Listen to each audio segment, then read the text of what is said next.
बड़ी खबर आपको बता दें, फाइनेंशियल एक्शन टास्क फोर्स यानी एफएटीएफ ने रूस की मेंबरशिप को निलंबित कर दिया है। यूक्रेन के खिलाफ अवैध और बिना उकसावे वाले सैन्य हमले के लिए रूस की सदस्यता को निलंबित किया गया है। एफएटीएफ ने एक आधिकारिक बयान में इसकी जानकारी भी दी है, जिसमें यह कहा गया है कि यूक्रेन के खिलाफ रूस की कार्रवाई अस्वीकार्य है और एफएटीएफ के मूल सिद्धांतों के खिलाफ है।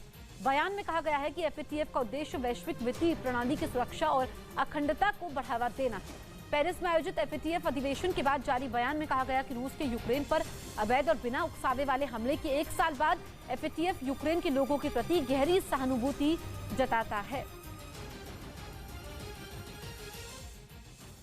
राउत पर 2 मामले दर्ज करवाए गए।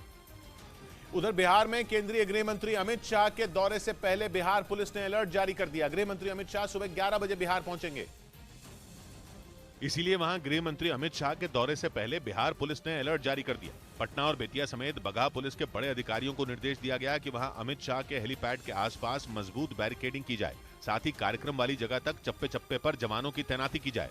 इस बीच अमेरिकी मीडिया के मुताबिक यूक्रेन के साथ 1 साल से जंग लड़ रहे रूस की कमर बुरी तरह टूट चुकी है। दावा किया गया कि 1 साल में रूस को जंग में 750 लाख करोड़ रुपए से ज्यादा गंवाने पड़े।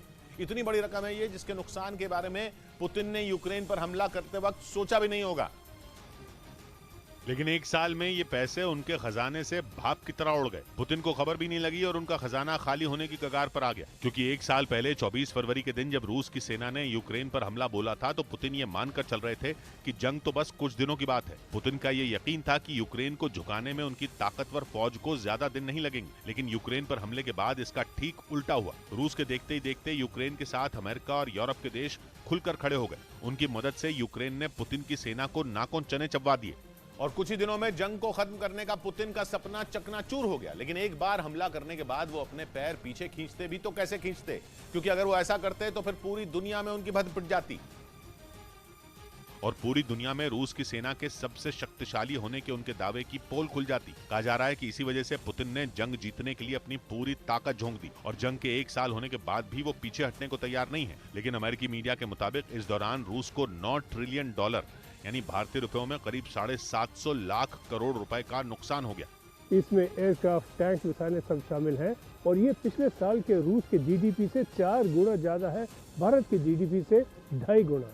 और पुतिन ने यही 750 लाख करोड़ रुपए की बड़ी रकम जंग की आग में झोंक दी। लेकिन अब तक उन्हें वो हासिल नहीं हुआ जिसका सपना देखकर उन्होंने यूक्रेन पर हमला बोला था। यूक्रेन को जीतने की जिद में पुतिन की सेना को भी भारी नुकसान उठाना पड़ा, जो 1 साल से यूक्रेन के अलग अलग इलाकों में लड़ रही है। लेकिन यूक्रेन की फौज के आगे उसकी एक नहीं चल रही। हालांकि पूर्वी यूक्रेन में रूस को थोड़ी राहत मिली। 1 साल में रूस ने यूक्रेन के काफी पूर्वी हिस्से पर कब्जा कर लिया है, लेकिन जंग की सूरत नहीं बदली। यूक्रेन अभी तक डट के लड़ रहा है और रूस इसको किसी नतीजे पर नहीं पहुंचा पाया। क्योंकि पश्चिमी देशों से जेलेंस्की की सेना को लगातार आधुनिक और घातक हथियार मिल रहे हैं, जबकि दावा है कि रूस हथियारों की कमी से बुरी तरह जूझ रहा है। अमेरिकी मीडिया के मुताबिक रूस ने अब तक की जंग में अपने आधे टैंक गंवा दिए।